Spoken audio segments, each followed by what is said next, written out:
a 746 sem ser cobrado. Foi sua homenagem. Obrigado.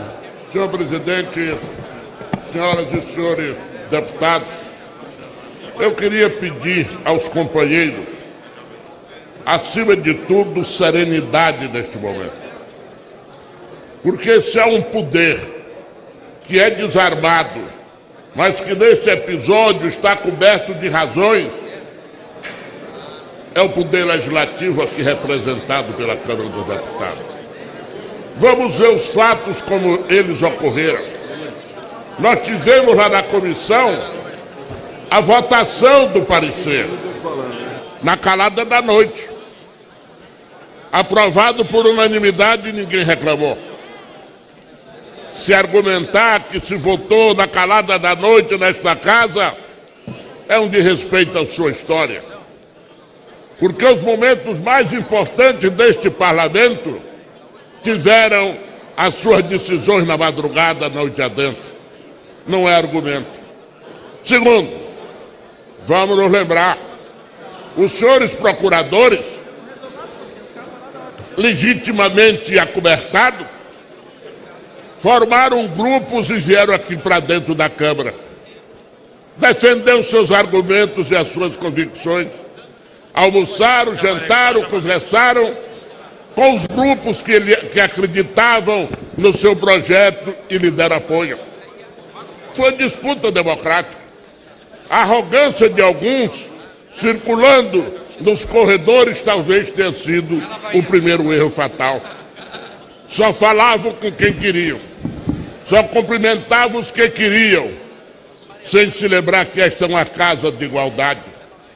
E que é uma casa que se prepara para defender-se, nós vimos agora, deputado Florencio, o que é a defesa da casa. Todos nós temos as nossas posições, mas nós temos que lutar pela sobrevivência. Porque esse é um poder desarmado. E se nós não nos unirmos nas nossas convicções, nós vamos ser estragados. Eu quero fazer um apelo aos procuradores afoitos. Os que ameaçam renúncias, lembrem do episódio Gênio Quadros. É um ato unilateral e irreversível. São jovens, não cometam pecado dessa natureza. Quero atribuir que isso tenha sido a forte emoção do dia seguinte. Mas o Brasil não se encerra neste episódio. Nós temos muito pela frente. E nós temos que entender que temos três poderes independentes e harmônicos. E esta casa, meus caros amigos, esta casa não pressiona, mas não tolera ser pressionada.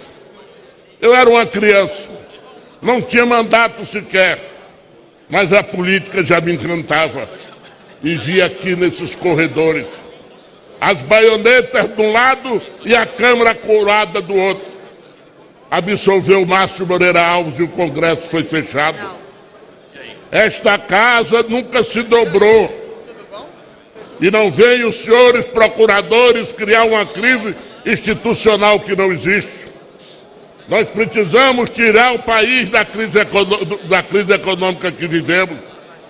Nós precisamos recolocar o país nos trilhos.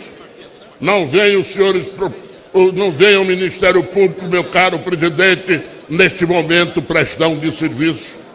Por isso, eu faço um apelo.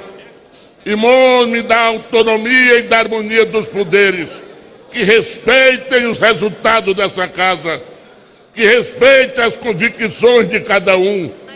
Aliás, o voto é aberto, o voto é livre. Todos sabem como votaram e por que votaram. Escolheram, talvez, o caminho errado. Ao invés de pegar o relator, esta grande figura do Onyx Lorenzoni, encantaram-lhe com os encantos do poder do Ministério Público e ele ficou isolado. Deixou de conversar com os colegas, deixou de cumprir os acordos firmados, os entendimentos havidos, senhor presidente, para fazer um relatório apenas que atendesse o Ministério Público Brasileiro, virou as costas para casa. E essa casa deu-lhe várias sinalizações de que era preciso mudar, era preciso retomar o diálogo. Essa crise, se querem chamar de crise, eu prefiro chamar de episódio, é um episódio anunciado. Todos nós sabíamos naquela noite o que ia acontecer, meu caro deputado Baleia. Todos nós sabíamos. E eu vi alguns colegas votarem com o fel na boca, odiando as humilhações que receberam nos corredores de procuradores dentro da nossa casa, humilhando alguns parlamentares, virando-lhe as costas. Eu não conheço, meus amigos, nessa casa, a história de nenhum grupo de parlamentar sair daqui para ir ao Ministério Público pressioná-los. Eles podem vir. Afinal, essa casa é do povo. Mas lembre-se que para vir aqui, o povo vota através do voto e não podemos desonrá-lo. Portanto, meus amigos, eu faço um apelo à serenidade e ao equilíbrio para que o Brasil saia altaneiro desse episódio. Muito obrigado.